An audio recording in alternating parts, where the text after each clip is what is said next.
Guys, welcome back to my YouTube channel. I'm so excited to have you here.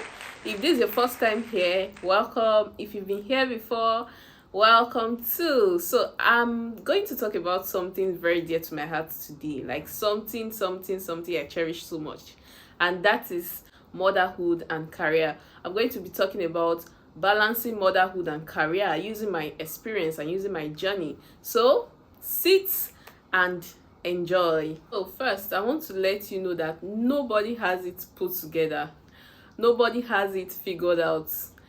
Everybody you see out there that you think, oh, they are doing it, they are being so successful, oh, they are mothers, but they are killing it out there. My dear, they have one struggle or the other at home. So here, there's no pressure. There's no need for beating yourself up.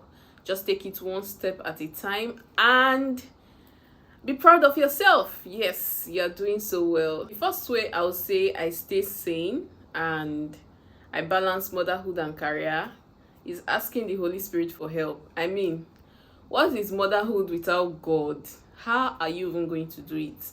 You need to ask the Holy Spirit for strength, for wisdom, for discernment, for everything. In fact, there are times that we moms, we feel so guilty. Probably we're not meeting up to something, or we feel so unworthy, or we are just feeling down. Like, it's the Holy Spirit that can help us. So I would encourage moms out there that create a relationship with God.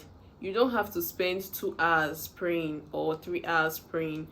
Even if you could just do 5 minutes or 10 minutes in the morning, then in the afternoon you could do another 10 minutes, in the evening same thing.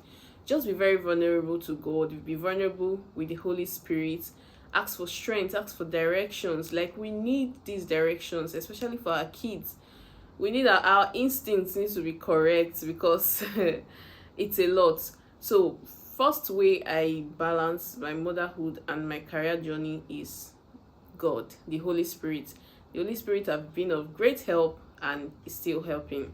Now, another way I balance motherhood and career is routines, getting routines. So sometimes when I tell people that, oh, my child has to be on his bed by so time, he has to eat by this time, people are looking at me like, why are you so strict? Why are you giving? But it helps. Having routines in your daily life helps. I'm talking about routines of when to cook. You don't have to be cooking every day. I mean, if you're someone that can eat frozen food, or if you are the person that you eat fresh food every day, please, this step is not for you, or this method is not for you. But if you know you can take frozen food, you don't have to cook every day. You don't have to go to the market every day. You should have a specific time that, oh, by this time I should be up, by this time I should have posted. Like, I also have a routine for my posting. Like, I know that if you follow me closely, you see that there's a particular time I post. So I have routines for almost everything, and that helps me, because in my head I already know that, okay, this time is for this time is for that, this time is for this. And even to the kids, their sleeping time, their eating time, their breakfast time, everything has to be in routine. You could even get a full timetable. I know people that are full-time, though I don't have like a structured full timetable, but I have plans. But you could get a full timetable. Just fix it in your kitchen and say, okay, I know that dinner, this is what we're having, lunch, this is what we're having. And with that, you reduce stress, you reduce the mental stress from you. You'll be able to plan accordingly. So yeah, another way I think we help in balancing motherhood and career has to be asking for help. I know we moms, we don't like people helping us. Like, we want to do things ourselves just to make sure it's perfect, especially when it concerns our kids. We are like, oh no, don't worry, I'll do it. Even when we are stressed, we are doing it.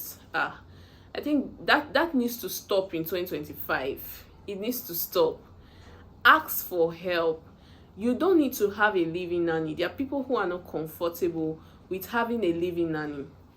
You could outsource some of these house chores, even down to going to the market, even down to cleaning your house, down to doing the laundry, down to doing anything at all that you feel you could outsource. Please outsource, or get a living nanny if you find a good one.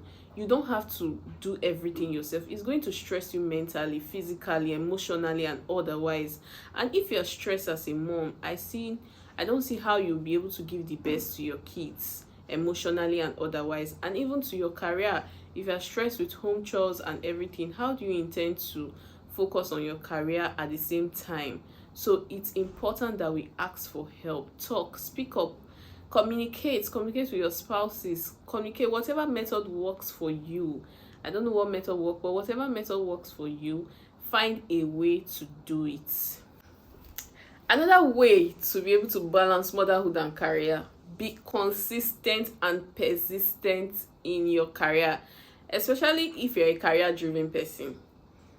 I'm somebody that the tougher it gets, the harder I go, because there is no giving up here. No giving up here. No matter the challenges you're facing, no matter the stress and everything you're facing in your career, you can look for a way. You can create another plan. You can look for a way around it. Don't just give up and say, oh no, I can't do this. Just slow and steady. You don't have to be like others. You don't have to follow the pace of other people. Just find a pace that works for you. Be consistent. That's the most important thing. Be consistent. Know what you want. Now, I hear a lot of people, especially women, oh, I want to break into tech. I want to do data analytics. And then you ask them, why do you want to do it? They don't even know. They don't even have a reason. They just want to go into tech because everybody is going into tech. So know what you want first of all. Define what you want and be consistent in it. If you are sure that this is what you want, this is what you're passionate about, this is what you want to do, you have your reasons, be consistent. Do not give up. Even if you take a break, whenever you come back, continue. Do not give up on your career. Now, the last that I'm going to talk about is take breaks. So I'm guilty of this because I don't take breaks. I talk about self-care a lot, but I'm very guilty. But it's important that as women, we take breaks. There are times where you can just leave the house even if it's not tidy, even if it's scattered. Just ignore it, like sleep. Sometimes just sleep, just rest. Take a break at times. Sometimes look for a way to keep the kids if you have. And even if you don't have, sometimes just look for a way around it. Take a break, take a walk. So I know sometimes I go for evening walks. I just stroll down and come back. Self-care, go for your manicure, pedicure, make your hair look good. I know it's not easy balancing it, but we have to be intentional about these things. If we're not intentional, we're not going to achieve anything as moms. So these are the few ways I balance motherhood and career, because I get a lot of questions. Vicky, are you doing it? How are you doing it? These are just few ways that I do, and these are the few things I put in place to be able to get that balance. I'm not there yet. I'm not perfect yet. I also have my imperfections. I have my struggles. There are some days that I don't want to do anything at all. I don't want to do anything at all. Just leave me. There are some days where I shut down and say, both work and motherhood, everything should just rest. Just leave me. I have that days, right? But with intentionality, being consistent, being very, very intentional about what I want, I'm able to balance my career and motherhood.